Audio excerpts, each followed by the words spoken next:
Então, nós vamos trabalhar um pouco com gráficos, tá? A gente já havia visto, né, em outros bimestres um pouquinho, e agora a gente vai falar um pouco de média aritmética para tirar essa média do gráfico, tá? Então, vamos lá. Em janeiro de 2014, foram registradas em várias cidades do Brasil as maiores temperaturas dos últimos anos. Observe as temperaturas de uma cidade brasileira registradas durante uma semana. Então, aqui eu tenho um gráfico da temperatura, tá?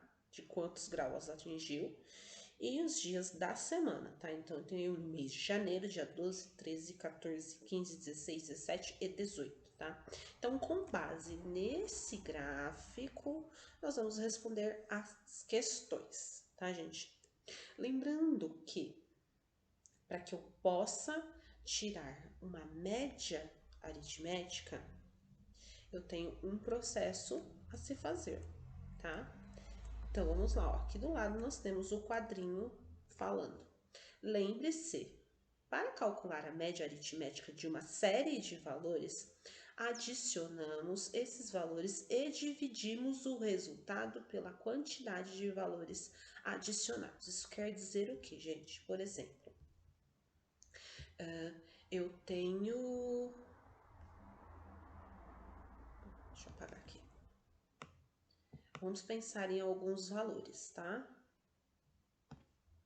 Por exemplo, aqui em cima eu tenho os dias.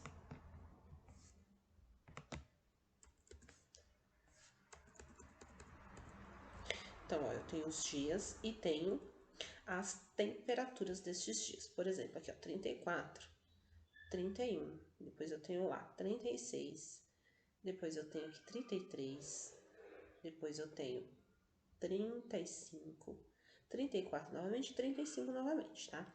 Essas são as temperaturas da semana inteira. Então, aqui, ó. Em que dia ocorreu a maior temperatura da semana? Vocês vão colocar, ok? Depois, em que dia se dá a menor temperatura, tá? Em quais dias dessa semana a temperatura passou de 34? Então, se vocês vão ver aqui, ó, quais dias dessa semana a temperatura foi maior aqui, ó, que 34, 34 estamos aqui, certo? E qual é a média da temperatura dessa semana, tá? Então, para saber a média da temperatura, ele tá falando que você tem que somar, né? Então, você tem que somar todos esses dias, tá? Então, aqui deu 34, 31, 36, 33, depois 35, 34, 35. Então, vocês vão pegar todos esses dias, todas essas temperaturas que eu falei para vocês e vão somar, certo?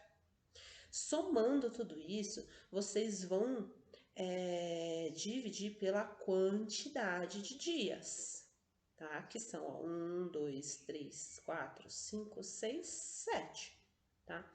Então, somando todos esses valores, vocês vão dividir por 7 dias para saber essa média, tá?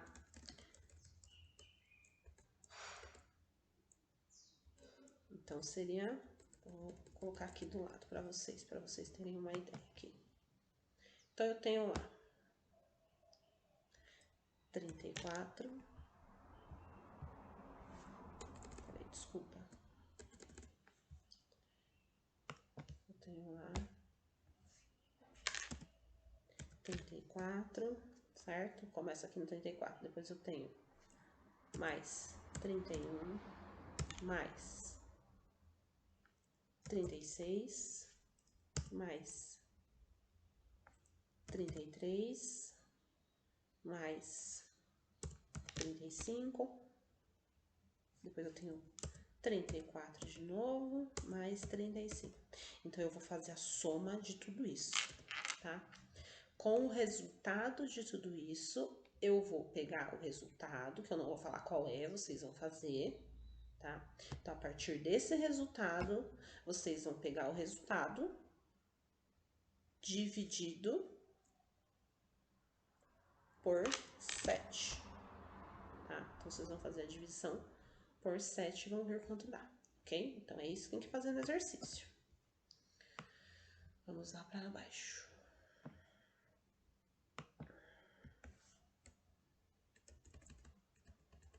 Aqui nós temos um outro gráfico, tá? Onde nós temos aqui a altura dos alunos do 5º ano que foi inscrito na gincana. E aí, a partir daí, vai responder as questões, tá? Então, eu tenho a altura do Alan, do Bruno, da Daniela, da Flávia, da Fernanda, do João, do Leandro, da Márcia, da Júlia e da Renata, certo? Aí ele tá perguntando, qual é o aluno mais alto? Aquele que é o maior de todos, tá? Lembrando que não está em ordem de tamanho, tá? Mas sim em ordem alfabética. Aqui os números estão embaralhados, ok? Qual é a média da altura dos alunos do 5º ano inscritos na gincana, né? Então, eu tenho que pegar todos os alunos, né? Todos esses números, eu vou somar tudo e depois dividir pela quantidade deles. Então, eu somo todos, 1, 2, 3, 4, 5, 6, 7, 8, 9, 10. E divido o valor de tudo isso daqui por 10, tá? Que aí nós vamos saber qual é a média aritmética da altura destes alunos. Qual dos inscritos tem altura superior à média da altura do grupo? Então, assim, ó, vocês vão achar a média, certo? A média é um número que vai ser parecido com né, o número dos alunos. Só que vai ter, né, algum aluno que o valor da média é 1 e o aluno vai ser maior que a média, tá? Então, a partir daí, vocês vão ter que colocar isso, ok? Vamos resolver. Eu leio o problema, tá? Então, aqui nós vamos resolver os probleminhas. Caio vai montar uma pirâmide com cartas numeradas de 1 a 15. Ele já descobriu a posição das cartas nessa pirâmide, tá? Então, vamos lá. A carta fica em si e acima, deve ser o resultado da subtração das cartas que estão logo abaixo dela. Por exemplo, 5 igual a 9 menos 4. Então, vamos lá. A carta que fica em cima é o resultado destas duas, tá? Então, é uma subtração, ok? Então, a partir daí, vocês irão colocar os outros valores, tá? De acordo com a regra apresentada, qual é a posição das cartas nessa pirâmide? Então, aqui, ó, eu tenho que colocar dois números que, um subtraindo o outro, será 4, tá? Então, vocês vão lá olhar aqui no esqueminha, tá? Nessas cartas, para colocar um número aqui dentro, ok? Então, por exemplo, 10 menos 6 dá 4, tá?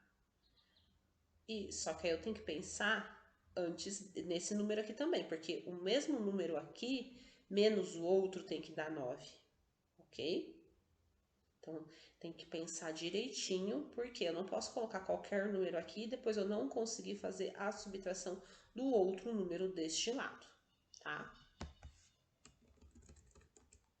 Eu preciso descobrir qual a pergunta você precisa responder para resolver o problema. Qual é a ideia inicial para tentar resolver a situação? Conte aos colegas. Eu já tenho informações. Quantas cartas compõem a pirâmide? Quantas cartas já foram fixadas na pirâmide? Qual é a regra que deve ser seguida para substituir as cartas? Tá? Isso daí vocês que vão colocar. Eu organizo as informações. Agora pense nas possíveis cartas que poderiam entrar na terceira linha da pirâmide. Quais cartas poderiam ser colocadas logo abaixo da carta do número 9? Pense na carta 15. Em qual das linhas da pirâmide ela deverá ficar? E quais as cartas poderiam ser colocadas logo abaixo da carta do número 4?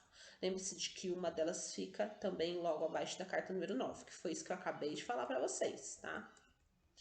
Quais cartas serão fixadas na terceira linha? Para responder, teste as possibilidades levantadas no item anterior. Lembre-se, essa escolha determina as cartas que ficam abaixo da terceira linha, tá? Complete a pirâmide da página 188 com os números que faltam. Eu entendi que o que você concluiu depois de responder as questões anteriores. Para resolver essa situação, você usou uma estratégia de tentativa de erro. Converse com os colegas e professor e descobertas que fez. Gente, sabe por que ele está falando isso? Porque olha só, vocês vão tentar, certo? Vão tentar encaixar. Vocês podem errar? Sim, vocês podem errar, vão lá e apagar. Só que, como eu falei, aqui o número aqui e o número aqui também tem que fazer a subtração desse lado.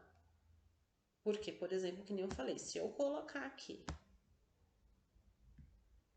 o que eu pensei, poderia ser o 10 e aqui o 6,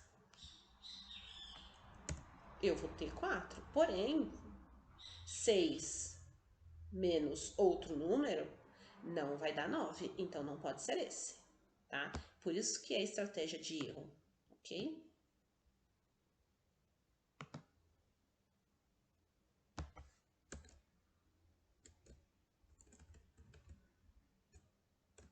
Amarrando as pontas, tá? Aqui é um resuminho do nosso capítulo, certo? Vocês vão responder aqui as questões. Neste capítulo estudamos segmentos de retas, retas e semi-retas. Vimos também quando duas retas são paralelas, concorrentes e perpendiculares.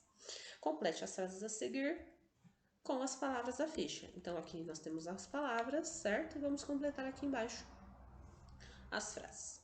Estudamos também diferentes tipos de polígonos e polígonos regulares, tá? Então aqui nós temos os polígonos e aí vocês irão responder as questões. Neste capítulo estudamos triângulos e quadriláteros, né, e suas classificações. Estudamos também círculo e circunferência, e aí vocês vão colocar qual é a diferença e a gente encerra o nosso segundo bimestre, né, de matemática, e aí a semana que vem a gente já começa o nosso terceiro bimestre, tá bom? Beijinhos e até daqui a pouco.